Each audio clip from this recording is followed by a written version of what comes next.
Pastor Wayne Williams has been my friend for, well, decades. And one thing I'll say about Pastor Wayne is that his deep commitment to Christ and his love of country have never wavered. Pastor, welcome to Liberty Today.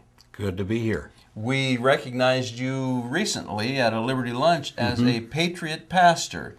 And you've written something. You've written this, I don't know how long ago it was you wrote it. A long time. But the title of this book is Seeing God and the Bible in the United States Constitution. Now, folks, if you haven't ever seen this book, you would find it a very, very instructional and entertaining read. Pastor, tell us a little bit about what motivated you to write it and what's found within the covers. Well, both what's found in the covers and what motivated me to write it is on page 2.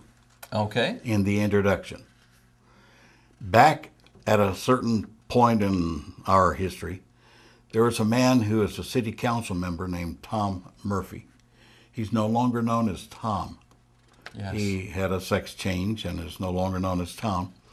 But he wrote me a letter, and in his letter he stated, "Our U.S. Constitution is a godless document." Well, it upset me, to say the least. Yes. And then I read what Michael Newdow said. He's a California atheist.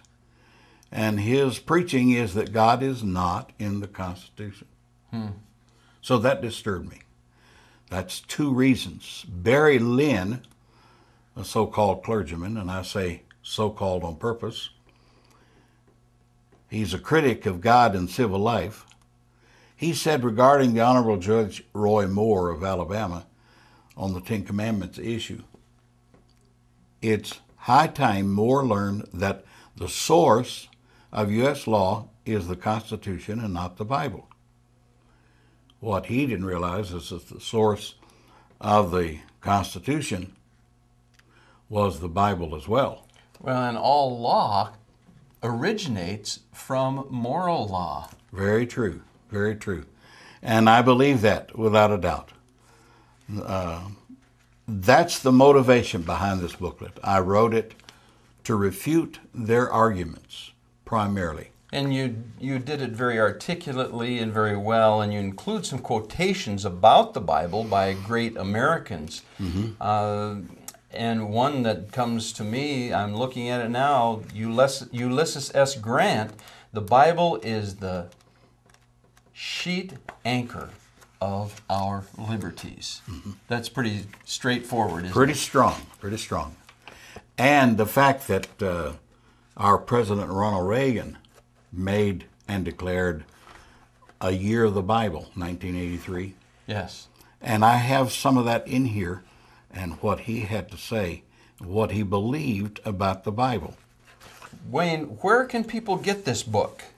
Well, they can get it by writing to me at 1515 Space Avenue, Rapid City, South Dakota. And the zip is 57701. 01. And that address is on your screen now.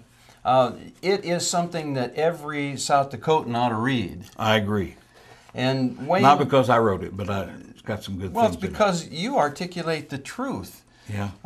If you could give the people who are listening right now one message about God and the Bible as it relates to the Constitution, what would that message be, Wayne? Well, the key thing is that our Constitution is not just a government document. It's a biblical document. It has the Bible principles from Article 1 to the very end. And Article 7 is key.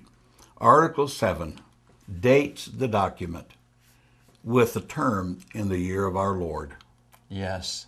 Our nation had a Lord in Yes. 1787. And God willing, it one day, once again, will have a Lord. Yes. And we will see that we indeed are still one nation under God.